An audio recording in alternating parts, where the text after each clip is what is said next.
pambola yo yaya.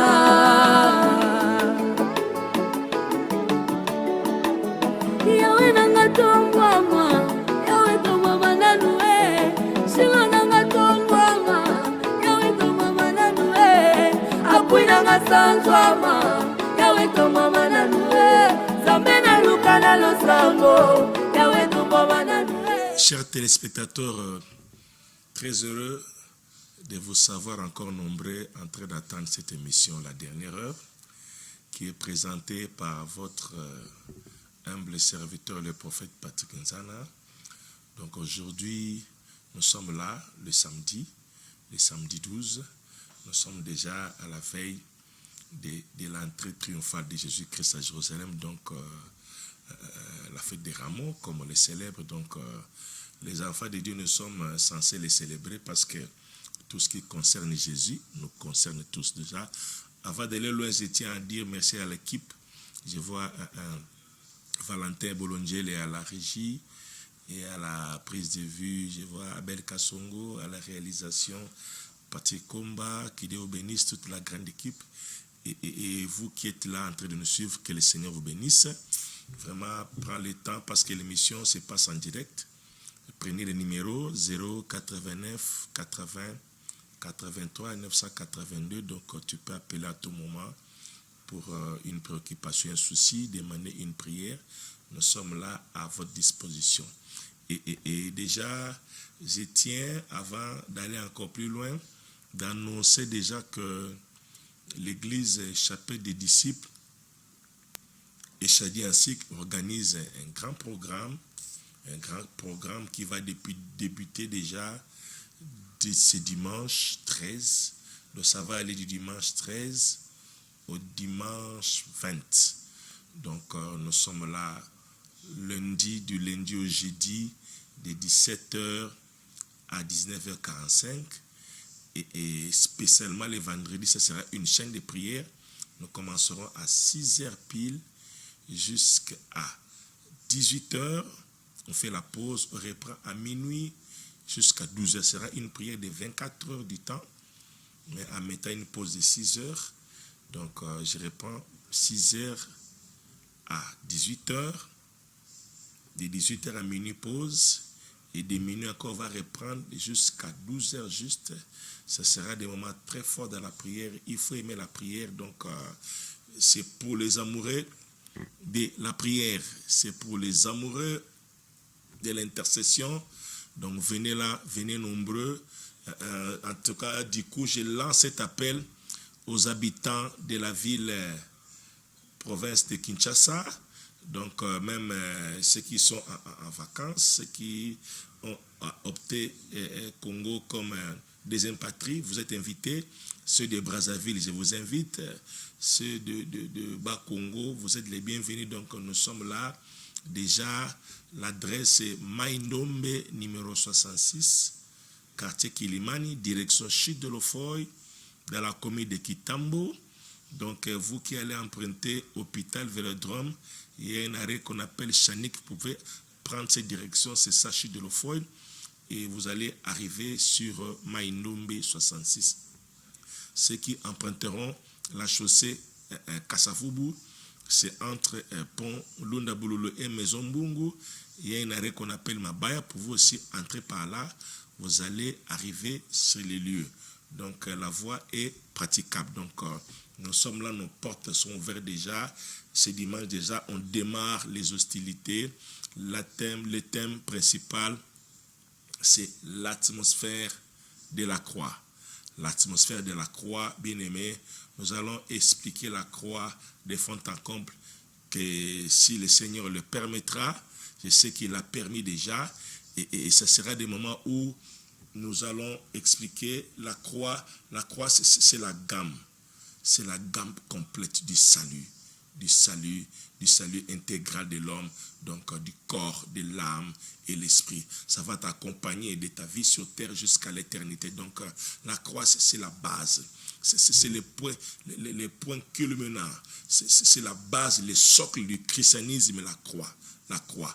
Paul a prêché, a eu le soin d'expliquer la croix. Donc nous allons par la grâce de Dieu tenter encore d'expliquer et puis d'expérimenter cela par des signes, des miracles, des délivrances, des guérisons. Donc tout ce que la croix est capable de faire dans nos vies, venez, nous allons expérimenter cela. Donc l'orateur principal, c'est bel et bien votre homme serviteur, le prophète Patrick Nzana, et d'autres orateurs surprises qui seront là. Donc dans l'animation, je vois l'équipe d'adoration de l'église Chapelle des disciples, ils seront là pour agrémenter l'événement. En tout cas, prenez ces rendez-vous, communiquez cela, partagez à plusieurs qui prennent connaissance de cela, qui les notent dans leurs agendas pour que nous venions ensemble pour célébrer. Ce programme vient mettre du baume au cœur et du boom dans le camp de l'ennemi. Et prenez cela, venez, et le Seigneur ne manquera pas de vous bénir. Venez en famille, invitez le malade, ceux qui sont dans des difficultés et des problèmes. Venez, c'est Jésus-Christ qui guérit. Imagine si on parle de la croix, le ciel est mobilisé. Lorsqu'on parle de la croix, Jésus-Christ est sensible, il descend. Il est sensible, il vient pour bénir, il descend pour guérir, il descend pour libérer, il descend aussi pour affecter le cœur, pour que les gens viennent à lui, ceux qui ne l'ont pas encore rencontré, vécu l'expérience personnelle de les recevoir comme Seigneur et Sauveur personnel. Ce sont des moments, chaque jour, on va faire l'appel à la conversion, l'appel à accepter Jésus-Christ comme Seigneur et Sauveur. Donc nous sommes là, et après le programme, on va conduire le peuple de Dieu dans les eaux des baptêmes pour qu'ils soient baptisés et qu'ils commencent une nouvelle vie en Christ. Donc voilà, bref, ce sera de très bons moments. Tout ce que la croix de Golgotha, de Jésus-Christ, peut faire dans la vie de quelqu'un, nous allons tenter de l'expliquer et de le pratiquer. En tout cas, vous êtes informés, vous êtes aussi le bienvenu dans ces programmes. Donc voilà, donc nous revenons pour aujourd'hui. Notre programme d'aujourd'hui, nous allons expliquer quelque chose lorsque la prophétie s'accomplit de la vie. Lorsque la prophétie s'accomplit, qu'est-ce qui se passe? Waouh! Lorsque la prophétie s'accomplit. On va lire un texte de la Bible, donc dans Matthieu chapitre 21. Le premier verset, nous allons sûrement parler de l'entrée triomphale de Jésus-Christ à Jérusalem. Je commence au premier verset, j'ai lu au nom de Jésus.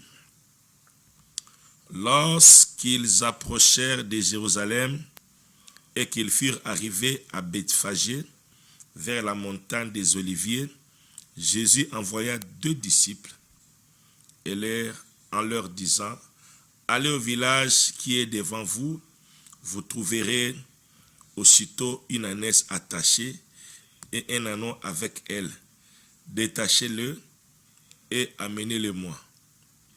Si quelqu'un vous dit quelque chose, vous répondrez: le Seigneur en a besoin. À l'instant, il les laissera aller. Or, ceci arriva afin que s'accomplisse ce qui avait été annoncé par les prophètes. Afin que s'accomplisse ce qui avait été annoncé par les prophètes. Les prophètes, donc ça c'est une prophétie. Dites à la fille de Sion: voici ton roi vient à toi, plein de douceur, et monté sur un âne, sur un ânon, le petit d'une ânesse. Les disciples allèrent et firent ce que Jésus leur avait donné. Ils amenèrent l'ânesse et l'ânon, mirent sur eux leurs vêtements et les firent asseoir dessus. La plupart des gens de la foule étendirent leurs vêtements sur les chemins, d'autres coupèrent des branches d'arbres et en jonchèrent la route. Ceux qui précédaient et ceux qui suivaient Jésus criaient: Hosanna au fils de David, béni soit celui qui vient au nom du Seigneur, Hosanna dans le lieu très haut. Lorsqu'il entra dans Jérusalem, toute la ville fit émue et on disait: qui est celui-ci? La foule répondait: c'est Jésus, les prophètes de Nazareth en Galilée. Jésus est entré dans le temple. Voilà, on peut s'arrêter là. Voilà, donc Matthieu, Luc a donné aussi un détail qui est très important. Lorsque Jésus-Christ, lorsque les gens célébraient, les pharisiens sont venus, ils dirent à Jésus, dis à tes disciples d'arrêter de crier. Il dit, si je les fais arrêter, les pierres se lèveront, crieront aussi. Voilà, j'aime beaucoup ces détails. Donc, voilà, peuple de Dieu, vous êtes heureux de nous suivre. Donc, vous qui nous prenez en cours, vous êtes bel et bien en train de suivre l'émission La Dernière Heure. Voilà, donc, et déjà, le numéro est là. Tu peux appeler aussi pour la prière. Appeler aussi pour encourager, pourquoi pas. Et soutenir aussi l'œuvre de Dieu. Les numéros sont là. L'adresse aussi est là. Voilà. Lorsque la prophétie de Dieu s'accomplit dans ta vie, Jésus-Christ, pour la petite histoire, Jésus-Christ entrait souvent dans la coutume lorsqu'il a fête, surtout la Pâque. Tous se rendaient à Jérusalem pour célébrer la Pâque. Donc c'est supposé qu'à chaque année, Jésus-Christ descendait à Jérusalem. Il entrait aussi au temple. Mais comment expliquer pendant tout ce temps-là, même pendant qu'il a commencé son ministère déjà, à ce stade-ci, il avait déjà atteint déjà 3 ans, plus de 3 ans déjà de ministère. Il entrait à Jérusalem, il ressortait, il entrait, il ressortait. Mais aucune fois, les gens l'accueillaient avec une foule, une liesse de personnes comme ça. Il entrait comme un inconnu, il sautait incognito, tout s'est passé normal. Mais pourquoi seulement dans cet épisode, ça créait l'engouement comme ça? Pourquoi? Bien-aimé, j'aimerais dire à quelqu'un, c'est vrai, dans ta vie, tu as accédé dans certains milieux. Tu es dans ton quartier, peut-être tu n'es pas connu. On n'a jamais parlé de toi. Tu passes toujours inaperçu. Tu entres, tu sors, personne ne s'occupe de toi. Tu peux traverser la rue comme ça, la route comme ça, personne ne te salue, tu es là, un inconnu. Mais arrivera un jour, lorsque la prophétie de Dieu va s'accomplir, lorsque la prophétie verra les jours, comme Habakkuk dit, c'est une prophétie dont l'état est déjà fixé. Si ça tarde, attends-la, car elle s'accomplira. Elle s'accomplira certainement. C'est vrai, tu as des promesses, tu as des prophéties que Dieu avait dit cette année, il va te bénir. Cette année, il a promis, il a parlé par la bouche de ses serviteurs pour tes enfants. Cette année, la vie de tes enfants vont changer. Ils étaient des enfants très turbulents, très têtus, très compliqués, accros à la drogue, au chanvre, dans la prostitution. Ils ont abandonné les études, mais Dieu a dit, Dieu va les changer. Ce sont des serviteurs de Dieu. Mais toi, tu te poses la question, comment se fera-t-il? Dieu a promis qu'il va bénir cette année. Il va ouvrir des portes cette année. Il fera de grandes choses. Il va te guérir. Mais jusque-là, tu te demandes, tu fais des va-et-vient, des navettes à la pharmacie. Tu fais des navettes à l'hôpital. Tu changes des hôpitaux. Tu changes des médecins. Mais tu vois aucune issue. Mais laisse-moi te dire, l'heure est venue. Avec Jésus, c'était pareil. Il avait la promesse. Il avait la prophétie. Les prophètes ont prophétisé. Ton roi va entrer sur un anneau. Les gens vont célébrer. Mais il entrait, il se ressortait, il n'y avait rien. Il n'y avait rien qui s'accomplissait. Mais un jour, lorsque l'heure a sonné, c'est comme si on avait disposé des personnes. Je ne sais pas s'ils sont sortis d'où, et d'un coup, ils ont commencé à pousser des cris de joie. Lorsqu'ils l'ont vu sur un anneau, Bien aimé, lorsque la prophétie s'accomplit, Dieu crée des facilités comme pas possible. Balinga mebino bozolanda ngai na ngonga oyo. Bozana émission na bino la dernière heure. La dernière heure. Boza en direct, bozolanda, donc beaucoup ko benga pe. Église Zaliana boina Maindombe 66.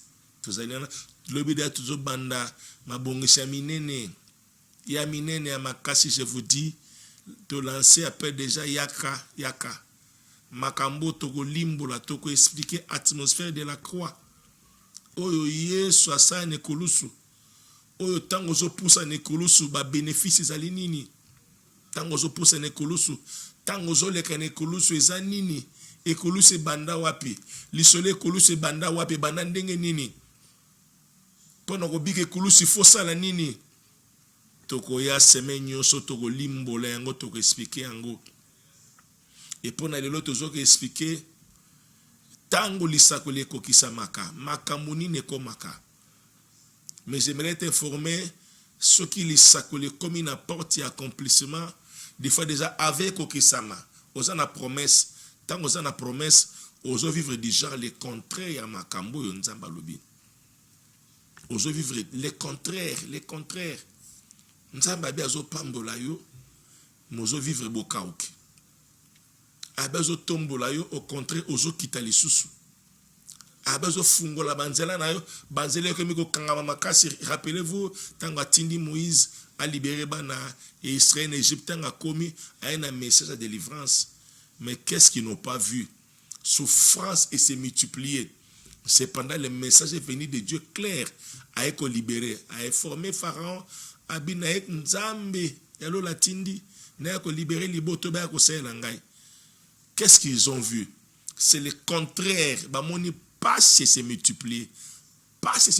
Bien aimé, lorsque la difficulté devient grande, devient visible, devient grave, ne change pas les églises, n'abandonne pas la foi, ne réduit pas les heures ou le temps de fréquenter l'église. Peut-être tu allais toute la semaine, tu allais le dimanche, mais le coup la makambe comme tambolate au casser semaine. Tam sousou, au tiré quand la dimanche, des fois pour casser dimanche, au communiquer au semaine en bien aimé, c'est pas ça la bonne option. O ezo comme la yo, aux hommes et comme la bateau. Bateau avant yo, ba lokan zambi comme la bango. A Pierre Azog, la souffrance ezo comme la bino, et ça la bande que mon soupe bazo ko endurer yango, peut-être plus que ça. Ne dis pas que nzamba pambolinga yange leki passe leki non. Oh yazana prophétie na nzambe, c'est vrai. Tango prophétie yaka, ba premières heures na yango, ba premiers épisodes na yango, ba premier chapitre na yango, ezalaka le contraire, c'est le noir, c'est la complication. Mais arriverait un moment, ba complication c'est la préparation. Ce n'est que la préparation. Tant que nous préparé pour nous, nous avons préparé et kendaka ku ya cuisson zalaka mon côté. Et dans 15 minutes, 30 minutes, bolien na bino. Musuku no kende 1 heure, 2 heures du temps, 3 heures du temps, ça dépend. Préparation kendaka ngwana. Oyo biloko yo eza kitoko, biloko eza ta préparation zalaka. Ceux qui biloko belité ba ko servir yo jamais. Ceux qui va servir avant l'heure et qu'on béliso liboumou, qu'on peut se malade. C'est pourquoi tous les landeng nini, nzaba ko servir yote parce que ça préparation pour na yo. Ko la zana cuisine na zo bongselo ko mo pour na yo. Tant biloko botaka na nzete zo kola, ceux qui na no papa eza mo beso ba ko katete ba bukilo to lia. Il fait poussa na banda ko tela, ceux qui telindo ko zoa. Tanyo sona boato gangine nzamba zana ane loko salate. Il faut tikata. Tant les ko préparer yo, les ko former yo, les ko forger yo. Ils ont poussé le sous la présence en Zambé. Nazo lancer à peine à batunyo so ba komi décourager si balembi. Obande ko sela nzambo kati. Ozena modération kati. Fiançailles no e baby otiki makamanzambe. Okoti na ndako. Okoma kaka musali ya ba matene komaka ba YouTube, olandaka ba YouTube, Ce que ça va offrande à payer banité. C'est pas ça la bonne option que tu as prise. Ozo mi tana retard yomoko. Ozo mi ko tana retard zonga reprendre allure na yo, reprendre, je t'exhorte reprendre parce que tu te mets en retard pour rien. Tu te mets en retard pour rien. Pour ta place yo katinza y pas 14 là yo. Tant on zonga, y pas zongi. De temps on kati prière, akati pe réchaud. Akati réchaud. Tant on zonga pour prière na yo communion non de salake afungula, abaksa bakoni et continuer. Donc lorsque la prophétie arrive, début c'est toujours compliqué, c'est toujours le sombre. Tant sombre zalaka. Rappelez-vous journée bandana butu. Le samedi le 12. Samedi le 12 et à minuit. 1h du matin. 2h du matin. Donc, si lumière de côte à Aurore, donc 5h30, 6h, de lumière de côte, donc 6h du temps, il faut zéla, pour Simbango. Maman, azela qui zemi, de mariage, à Balati, Moutakomitina 17 ans de mariage, avec Ozazemi. Est-ce que beaucoup de les faveurs étaient zéminées sur la tête de mois bota? Pour azeli trop. Pour anini ba ozela 2 mois bota te. Il faut baser la 9 mois, patience. Prophétie ce que y nzamba préparer mutu. Nous ne sommes pas là. Donc ce qui t'en est pour ça, ce que comme il apporte à prophétie, il y a des signes qui ne se trompent pas. Ma facilitation. Imaginez atindi bango et pas batumuro baebi bangote. Punda ya batu. Nebo kinde kuna. Boloba boromona punda moraza borofungola e na mwana na e. Ce qui ba tuni loba, le Seigneur en a besoin. Pe barotika. Barotika pourquoi? Parce que prophétie ici annonce qui yango. Que il faut kota likona punda. Le corps a prophétie et annoncé qu'il y a il faut la facilitation et ça déjà en cours et ça déjà en évidence. Nous avons informé Moutoumoko déjà les lots professionnels comme dans la porte, c'est un téléchargement, c'est déjà 90%. Miroir, image bima, vidéo bima, en téléchargement. Dans quelques minutes déjà, ils ont comme clair, vie, ils ont comme clair, vie, ils ont changé, crois-moi. Vie, ils ont changé dans quelques minutes. Pendant que je déclare, pendant que tu m'écoutes, avant le programme ici là, tout le monde a une effectivité, accomplissement de la promesse. Qu'est-ce que Dieu t'a dit? Qu'est-ce que tu as rêvé de bon? Sur l'oti, bitumba, ya on a tongo monaka. Au loti, ba betio flèche na tongo passe bandi mais soko loti mbongo na tongo mona mbongo te omona kaka mpiaka. Mais je vais t'annoncer, toi qui m'écoutes, car ndongo zolo ba amen esiko zali na ko fungola ba facilitation à cause ya prophétie, tango ekoki ba matériel nyonso belema nyonso ba outil nyonso o ko accompagner na gloire et comme ko s'approcher. Prophétie ko créer champ magnétique mo liboso na yo. Cette prophétie va créer un champ magnétique de telle sorte que biloko nyonso zalongo besoin et boya yote. Parce que depuis lorsque la prophétie arrive et qui misakali pamboli et qui misi et tant après si me komi ko zongisa et komi ko zongisa siko et komi ko zongisa ano facilité batinde loko eye nazo sakola pona mutumo azola nanga siko. Yazobonde la pona mutumoko des fois au senga kabiloko au tokaka ba porte ezalaka ba report ezalaka ba explication. Mais je viens t'annoncer maintenant en qualité de l'homme de Dieu, l'heure vient et elle est déjà venue. Le kolozana porte accomplissement prophétie non biloko mususu et comme akoya na facilité biloko mususu et comme go s'accomplir na facilité au sambeli na 6h na 7h omoni yango au sambeli na 8h na 8h omoni yango au sambeli samedi kokisami au sambeli na semaine kaka na même semaine ekogesami au sambeli kaka na même mois et c'est réalisé nani alobi nanga amen bien. J'ai dit c'est possible tango lobaka nzambe umelaka bosingi umelaka, moi j'ai dit oui et non mais tanga phase ya webanda ezalaka esengo j'ai genre une famille là bazako ndeko moko azaki na ba mituka tekaka atekaka et puis falaka voyager mais kangi bambongo mais abengi ngalo la bien en tout cas papa mbongo kangami falaki efungula biloko mo ba container monsieur kangama na déplacer mais mbongo ekangami na mituka o papa sambela makambo efungwama to sambeli na butu na tongo moto osoma monani lobi nango mutu ke sombami mais eumeli depuis ce qui janvier ce qui depuis année passée depuis biloko ngeya mususu etekama mais ekangama etelema mais kaka to sambeli lelo na pokwa na butu disons na butu et la journée demain mbongo isima imbala moko makambe fungwami pour dire que ce qui était un prophétie kokisami tant bozo senga likambo mbala moko ça ne va plus tarder ça va s'accomplir, je vous dis.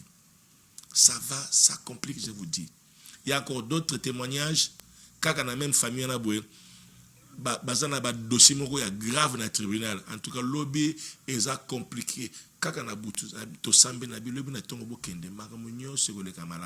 c'est vrai, le cauchemar. J'ai dit cauchemar. Moi, je vous dis, vendredi, dans mon tempête et ça pesait. Bon, on dit, amen, baké vendredi toute la journée, nous se calmer, nous et se résoudre dans la facilité comme pas possible. Et les soirs, ils ont appelé, ils ont béni Dieu. Gabi, voilà Dieu. Dossier bosame na butu na journée tongo et fungwami. Dossier na butu bosambele po na mutu kete kama na tongo et tekami. Même famille, même personne. Kaka même famille na susu.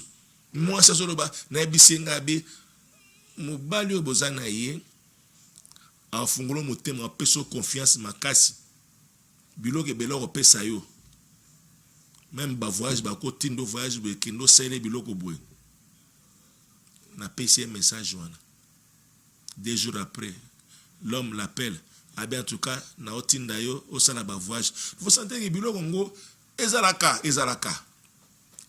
magana bi ezalaka kaka sambelaka na bi ezalaka nango ezalaka makambo zo simbate esimbi makambo kangamaki efungwami eloko mo ezotekama te botie losambo etekami yango déjà sous l'onction nous sommes convaincus na makambo na zoloba azana terrain mo azoteka lupango mo azoteka azana mutuka mo azoteka ana dossier mo alinge fungwama ya lupango ya nini ya na ba tribunal azwaka ka dossier cha pembe na ye. Nous allons déclarer ces dieux-là. Nous allons déclarer, toujours déclarer que tana o kotana yo. C'est vrai au les koki. Au chose elipe koki. Comme tant to kotana festivité. Nzambo na zoko bondela. O batu na nzela ya ministère na ngai. Ba o témoigner biloko boye. Biloko makasi boye. O bo sambeli quelques heures ba moni koki sami. O ezui ba tan o na temps normal ko sale matin. Oh mutokolo bageno oh moi je à kangobe na kisiza kisite lo sambo. C'est pourquoi je t'invite na atmosphère déjà yaka makambo na zolo babwe yaka na adresse Maindombe 66 direction Sud de l'Ofoy Kilima na Kitambo yaka wana togobon de l'Anzambe tozobon de l'Anzambe au témoigner pe yazaka échantillon parmi Batobe. Moi, je crois que tu es le prochain sur la liste que tu vas témoigner lorsque la prophétie s'accomplit. Tango lisako le koki samaka. basigne nge bandaka basigne bandaka yango de na opeso basigne wana déjà kota na basigne zwangolo wana ko bana ko sentir ba facilité zo yango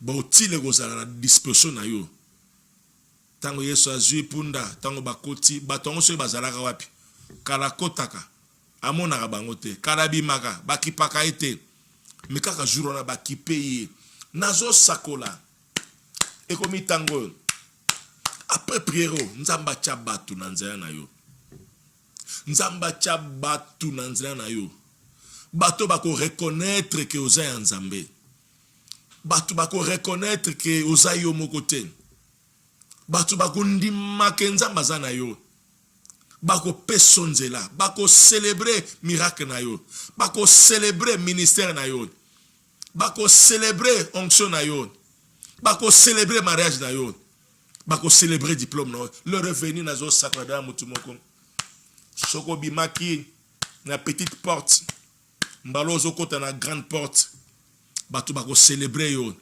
l'heure vient elle est déjà venue au soki na libala tisiko bazoko honorer ote le revenir porte munene zo fungwama libala munene zo salema pona yo est-ce que ndeko moi ça ça andimana amen makasi andimana amen makasi célébration ça ko mata ya makasi oyo kanate ba mariage de rêve et on est sur le point ya ko s'accomplir à cause ya promesse lorsque la prophétie s'accomplit nzamba disposaka batu achaka batu nanzela achaka batu nanzela pour oya yo ezala kimyaten eleka anonymité ta bénédiction ne sera jamais dans l'anonymat yeye kozala di boom mabele ko ningana ko bota na yo mapasa na yo ekozala di boom ba bota na bango ba peni na bota na ye metango anabimisi Samuel ezala ki di boom lo le gangi mabele ningani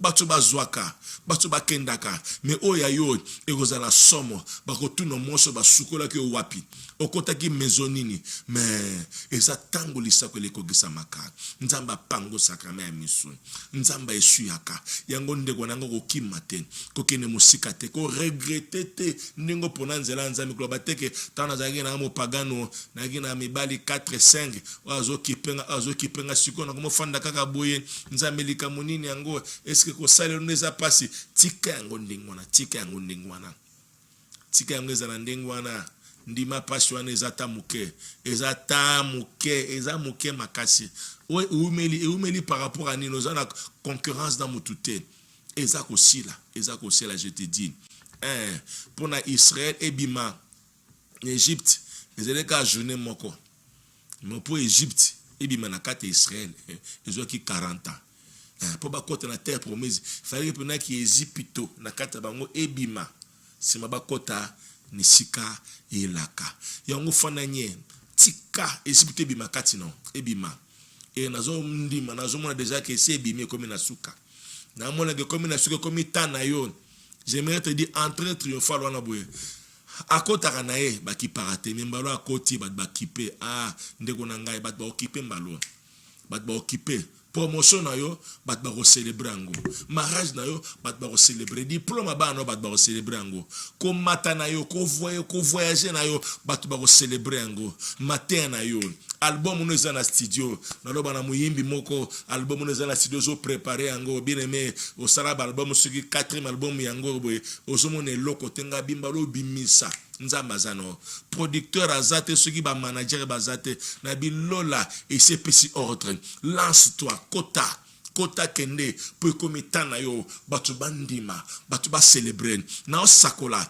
eza tangu ya renversement ba bazala ki likolo lokola ba honorer nzambe lokola nzambe te nzamba zo kitisa bango génération moko elekaka génération sika eyaka beneme komitanga génération sika ko ya bosi ba mataki bolanda bango nzamba zo confondre bango nzamba zo frapper misusu azako humilier misusu pour epesa place na bino bo mata na bimata o équipe na ngai o club na ngai o box o football o nini komitango bozuta déjà marqué préparation koki komitanga na bino bo bima bo mata o nzamba loba o nzamba laka ezokokisama osalaka ba affaire eshuaka okendaka ba melaka ba esrokaka ba mvutaka ba bebisaka. Mais moi je t'appelle tango lisako le koka ke kokisama ka ata bandoki basangani ndenge nini ata batelemi ndenge nini ba ko empêcher o nzamba lobi ekokisama na vino te na bi ba ko empêcher yango te ba ko pekisa yango te. C'est pourquoi naza ko déclarer déjà la vie na yo. Oazana ba documents ils déjà prêt, ils sont prêt déjà tout moment na ko lancer prière tout côté yango et en attendant nazo déclarer déjà la vie na yo nazo déclarer déjà yo mto zalaka na incognito ozo salaba na carrière na ya académique ozana vie professionnelle ozana vie sentimentale nano ba honorer te comme tant faut bazo ko honorer yo atay mobala ngazalaka na ba lokaye asalaka predota comme na sukate na bi yo présence na yo et ko changer ba don nyoso na loko si ba yebe da famille c'est baya predota to kendete yo ke kuno ke kana ba camarade na yo pour famille c'est baye na bi atoke na ba camarade ezo dépend na oyina ba camarade mais lokola lo les ya ko fungama lokola aye pa na binon yo za porter bonheur oza na saison na yo oza na temps na yo inazo mone loko ko kanga ezaten et loko ko bloquer ezapete pe naza ko ndema ndenge predote zoko pesama e ko mela te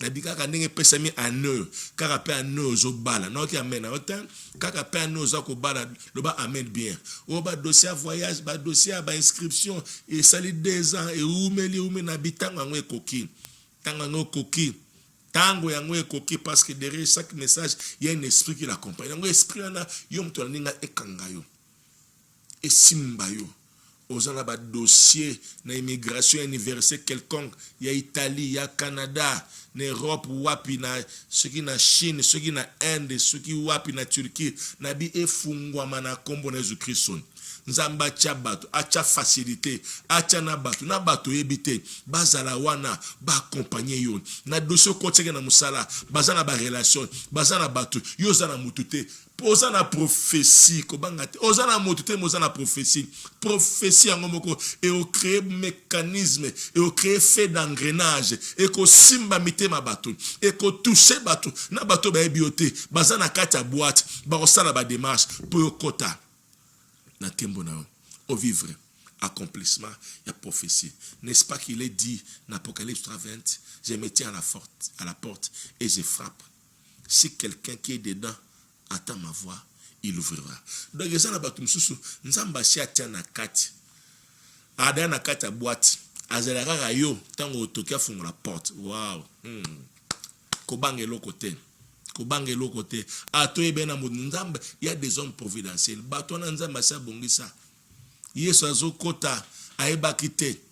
Batango ba rutapi, mais bato bazalaka déjà. Bato bazalaka déjà. Mobala nga ko rutapi, azalaka déjà, azawana aza déjà. Musala ngona ozoape ezalaka déjà diplôme malonge zate ba poste minene za kuna na besoin poste wana na kota ndenge na binzamba sa kota mutu mokala azelaka yo tango toke afungula okota oko souper boko célébrer hein azelaka yo toke kaka soki yo toke afungula na lingi semaine tozo banda kendo toke na porte à finance toke na porte sala ba rappel sala ba recours kotsa toke o mata classe sala recours kotsa ozo voyager sala kotsa mbongo nozo zwa o si salopango na yo o depuis o somba terrain mbongo continuer misala ya kotongeza rakate na bitoke belela yen ba porte zo fungama o kotonga lopango ne ko sila na bi ozate na ba parole bazalaka yazara azara na ba chantier na chevet ka so kufinde bana batika lo continuer bana ba kotelenga na bi yo ko silisa yango pe ko kota ogolela yango so e position so lingo teko teki so po tia ba locataire otie so ki mo ko fanda otie na zako sakola na oyo nyoso azana terrain azana chantier na bina che batu ba accompagner musane salema ekena suka so zana bato bazo financer yo so ki diable boaki malade diable lembisa bloqué na telemisi bango na chema koki o asa ba nema sa voyage à lembi pour voyager na bi na la musi bango na cheba moyen lokola bango bazana kati yo toke ba kobenga yo nzamba setine na France kala pourtant yo za la pré a fungolo porte à France azana gouvernement na sa kota kala na administration na za akota kala yo toke kaka a fungola okota wapi nini yango eloko nini ezozela eloko nini ozolela lorsque la prophétie s'accomplit ba facilité zalaka de un lorsque la prophétie s'accomplit anzamba tchaka batu atchaka na batu ko célébrer atchaka na ba fanatique soki le sakele komi ba fan ba komi ebele batu beta maboko batu tana maputa ba kozala ata fingaka ata tsolaka jour wana alongola liputa akotanda soki lobi kaka liputa na selaki alongola pa modiri yo kaka liputa na akotanda yango oko tamba likona yango oko nyata yango na bitamba likona nyata yango po liputa deja yango alakela ko mabe bala totala yango na pe akotala akomona pe ndenge ozobala yango na soni wana akozapeli puta tande bele me tambola nyata mata poto pembeni nyata mwa salite ata nya soso nyata yango tambola liputa pe na tambola nango po ezata na yo banguna aochana nzena yo banguna loy bakona ba fanatique no lelo lorsque la prophétie s'accomplit. Imaginez la histoire il y a aveugle il y a Jean chapitre 9 avec des naissances Yesu abiki ici Yesu abiki sarane ba aveugle mais aveugle à Jean chapitre 9 est scandalisant ba disciples tuna skendenga sumu nenga botami aveugle boza pour asumuka ki ba parents to ba kokonaye abise ni l'un ni l'autre c'est seulement pour que la gloire de Dieu soit manifestée asana étape asana situation kaka pour gloire na nzambe se manifester mais metika bata oyo boye pour gloire na nzambe se manifester ona ramba bato sunga ba sunga te tika gloire na nzambe se manifester ona meli ba kisi changer mais ate nzamba boyi qui sont tiré gloire aboyi conseiller wana président na boy afungolo porte abiyete gloire na se manifester tangwa sali miracle atie poto na miso tanga ba chaka poto na miso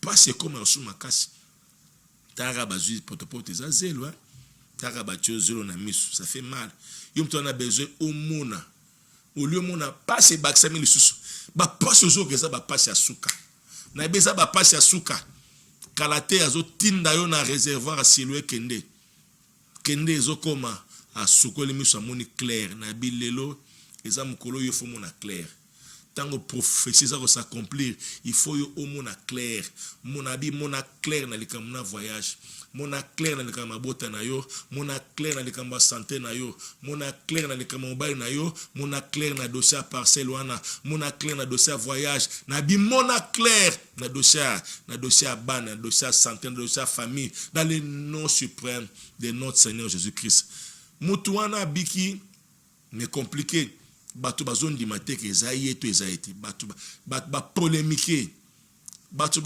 ba soigner liango abi o eza possibilité ba mimeti pas ba sacrificateur pas ba pharisien ba kegona ba sambiseti ba comprendre ba keti ko bengana ba parents na e do miracle tout ici batu mi tout miracle chamboulé et comme d'actualité les qui na ba TikTok les qui na ba réseaux sociaux abiki nini est-ce que ça avec le bossa bika avec le babika avec le babika pourquoi ya mutuane créer problème et créer polémique laisse-moi te dire tant que prophétie comme sur le point de s'accomplir tant que eko cha polémique bat ba kondi maté o ya yo liba na eko cha polémique yem ta botama na 5 liba la boy yem ta soba ba zemi 6 7 fois aboti ba mapasa ye etidi na ngwasala kasi na ngwasala zo apose munene boy eloko ni nango famille nanga uteli akoma na niveau boy yango bote ni nanga elongi mabebo ake ozo mobale kitoko boy ndenge nini yango ye mutu mabebo aboti bana kitoko boy ndenge nini eko cha polémique batu ba kotelema na coin na biso batu ba soignelaka Madrid na Barcelone batu ba soignelaka Vita Imana na ite chez Zalaka makambango batu ba soignelaka ba musicien bat ba soigner la ga bilo akolia ba soigner la mbongo e ba ko soigner la miracle na yo na ngaza après mbali pambole et comme tant bat fo ba soigner la ba ko polémiquer oye te oye ndenge nini ye oye te o ba kokana bilongo kokanaka o famille na est-ce que nini na ngo asabonga na famille mutu te comment ya banda koko na bango asuka mabe mama asuka mabe papa na bango kuta abala mama na bango te yazo bala ndenge ni bato ba na vini ba dogo telema na coin ti minuit ti 1h ti 2h ti 3h ba dogo ça la veiller na onza masala yo yango yama miracle nazo yama miracle na yo yama miracle dans l'entrée triomphale de Jésus-Christ na Jérusalem eza signe moko ezoko annoncer makamba kitoko ezoko annoncer kalate délivrance na biso ezoko annoncer salut na biso ezoko annoncer fin ya loi ezoko annoncer fin ya loi parce que na croix le que tout est accompli. Il a accompli toute la loi. Ce n'est pas qu'accompli le ban on a croix, il a accompli la loi et il a inauguré la grâce. Donc entrer maintenant à Jésus-Christ et d'accord présager fin et locomoble. Entrer à Jésus-Christ dans Jérusalem, ils ont présagé fin un système moko boy, fin un cycle moko boy. Oh Jésus, my God. Non dit marqué célébration boy, fin loko moko boy, fin un système, fin un célibat moko boy et fumons la mariage.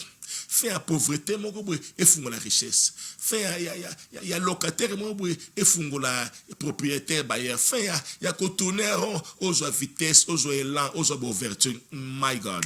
Nzamba pambolo nazo sako na vie na yo, nazo sako la fait un système na vie na yo. Biom tozo la nanga na déclarer fin. Na déclarer fin. Fait un vie malade. Na déclarer fin sous l'onction du Saint-Esprit. Je suis en train de déclarer fait un système moko, fait un kolela moko, fait un passi moko, fait un kozanga moko, fait un difficulté moko na vie na yo, ozawapi. Tu es à l'étranger, mikande zo zoate, au Libanais na bané, aux sama mikande zate. Nazako déclarer fait un système wana, oko kende bako pesa yo mikanda. Oko kende bako pesa yo mukanda au nom puissant de Jésus-Christ de Nazareth. Nabi oko zo mukanda na sepela qui déjà 2 jours passés mon petit frère que je salue Bobol nzana qui à Paris abi grand frère nazui na renouveler des documents ba pesinga 10 ans ngabi nzamba za lokum to bonde la nzamba solo azui na ya 10 ans mais pendant que les autres to kendeke samba bendage baluka zonga sarabwe nazo bonde la sous l'onction du Saint-Esprit kende bazo pesope oya yo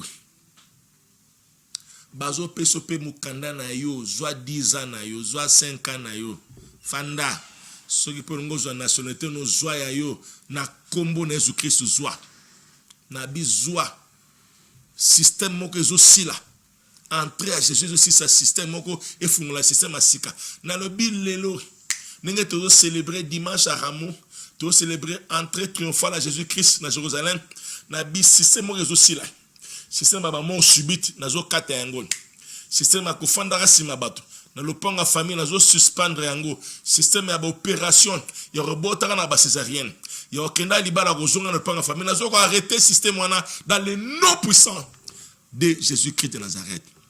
Lorsque la prophétie s'accomplit, bien-aimé, pour ressentir yango, pour akimena motema. C'est vrai, contraire yaka.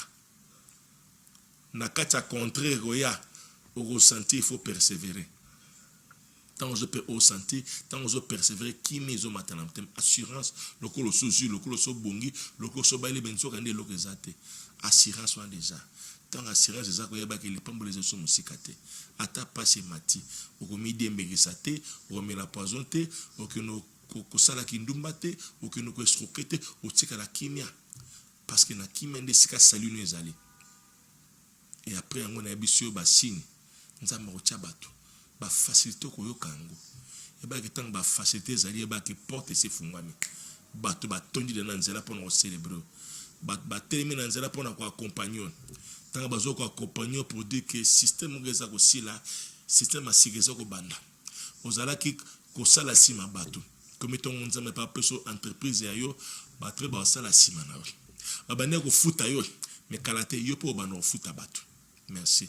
Bokabwana ki mwasi kuna mobali kuna bana kuna mbalo bozo osangana ensemble bozo zonga sur place na kombo na Jésus Christ. Miso mona kate miso zo fungwama. Nyose bebaki ezo kozonga. Na bonde de prendre bateau ba tche ba document bango pembeni. Je déclare au nom puissant de Jésus-Christ de Nazareth, sous l'onction du Saint-Esprit, ba dossier nyonso etraîné, nyonso umeli, kaka ndenge naza ko déclarer, sous l'onction du Saint-Esprit, j'engage mon onction, j'engage mon ministère, je prends à témoin les ciels et la terre, dans le nom puissant de Jésus-Christ de Nazareth.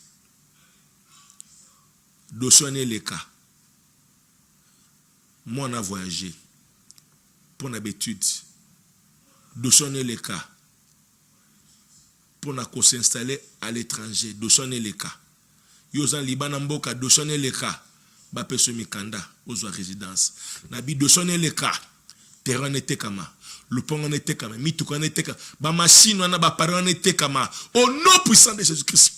Dossier les cas. Bo ba pesimbongo. Po ba escroquer yo, ba domino na niveau ya parquet ba tribunal. Nzamba ko son étouffé yango. Obima victorieux. Le pango no zwango soko teka yango. Na bina kombo na Jésus Christ. Dossier nyoso kangami. O ba dossier médical cliché compliqué. Faut opérer, faut makame belé na suspend yango na annuler yango. Na kombo na Jésus Christ. Na koti miracle, na koti sengo. Na koti kimia. Ceux qui divorcent, moi, qui en cours pour mourir les kotaki, na calmer ango, na arrêter tempête na koti kimia boyo kanibolungo zonga, na kombo na Jésus-Christ, le but que kota. Kufa zalaki, na longoli kufa, na chebo moi. Kolele zaki na zone sengo, bo kao kimpiaka, na koti kimia, na koti mbongo, na koti musala, ba dossier ya embauche, ba dossier ba affectation, ba promotion, ba ordre de mission. Yo sala causa ordre de mission na liste ba chaka ote na bi ba cha liste nomba lo na kombo na Jésus kombo ne ganga au nom puissant de Jésus-Christ.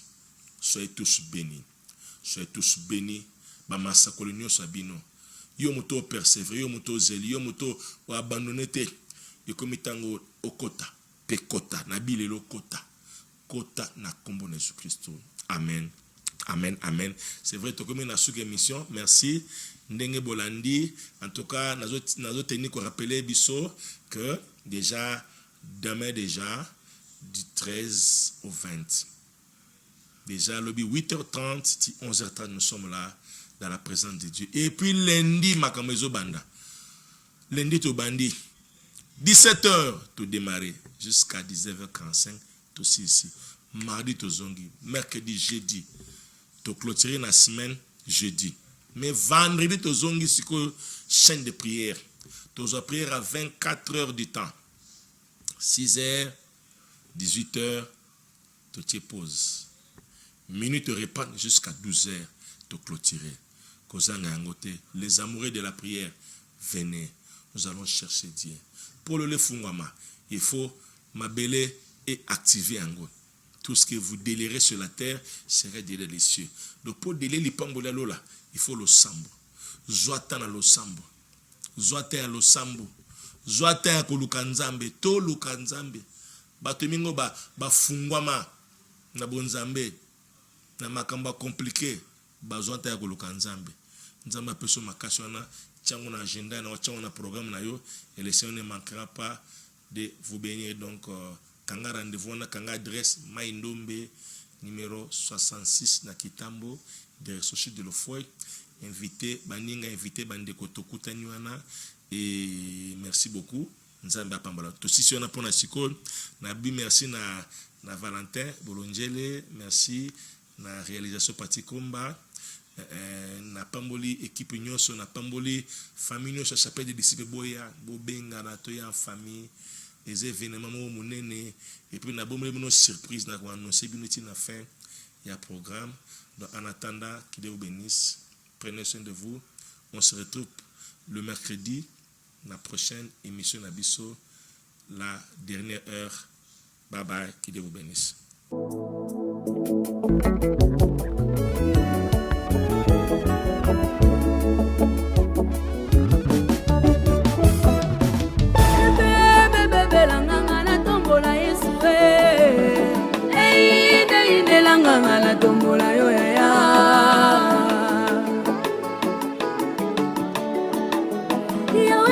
tombwama yawe tomama nanu singa nanga tombwama yawe tomama nanu apwina nga sanzwama yawe tomama nanu zambe na luka na losambo yawe tomama nanu